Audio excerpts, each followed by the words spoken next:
Presidential hopeful Rick Santorum, a staunch opponent of gay marriage, launched a bold new coalition today called Americans Protecting Marriage from Homosexual Jerks Like Nicholas Wiseman.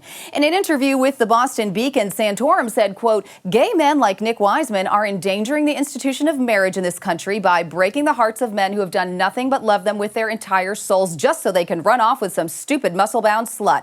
For some insight, we're joined by Piper CAHILL. Piper, welcome. Hi, thanks, Andrea. All right, Piper, who is Nicholas Wiseman? Well, Andrea, Wiseman is a personal trainer from Philadelphia who became engaged last night to his boyfriend, backup dancer Mario Fuentes, after what seems to be a whirlwind 3-week romance. Okay, so is Santorum making an example of them because of the haste of their engagement? I think so, because it demonstrates the disregard for the sanctity of marriage. I see. Well, he's certainly being very aggressive. Just look at the barrage of tweets that he's written today. Right. For instance, he tweeted, quote, "Gay marriage isn't natural, and you know what else isn't natural? Getting engaged to someone just because he has nice pecs." Okay. Now, some critics are going to accuse Santorum of trying to stir up a hot-button topic to distract voters from the real issues. Is that what's happening here? No, Andrea, I don't think he's doing that. Okay. When he gave a speech in Ohio earlier this morning, you could tell how deeply he cares about the issue. He just cried silently at the podium for 15 minutes straight and then locked himself in the bathroom for several hours. Okay. Now, it goes without saying that gay advocacy groups are probably quite angry about this initiative, right? You know, one might think that, but they aren't. We have Really? a video released from Tim Hobart of the Freedom to Marry organization. All right, let's take a look at that video.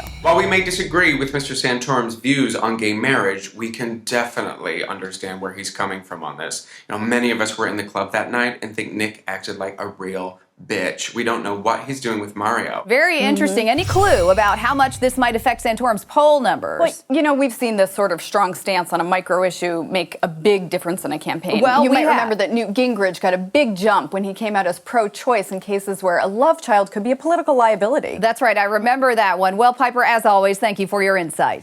Okay, now it looks like Jason Copeland has a breaking update on this story. Let's go to the 2012 Democrat Grid. Jason. Yes, Andrea. According to sources in Pennsylvania, Santorum was so distraught about the issue of gay marriage that just minutes ago he threw himself off these rocky cliffs on the coast of Lake Erie. Oh, my goodness. Well, he's okay. He was rescued by some local fishermen, but apparently they heard him scream, quote, "Nick Wiseman, you'll be sorry you ruined something so beautiful," right before he jumped. And I assume by something so beautiful, he was referring to the institution of marriage. Yeah, I assume so.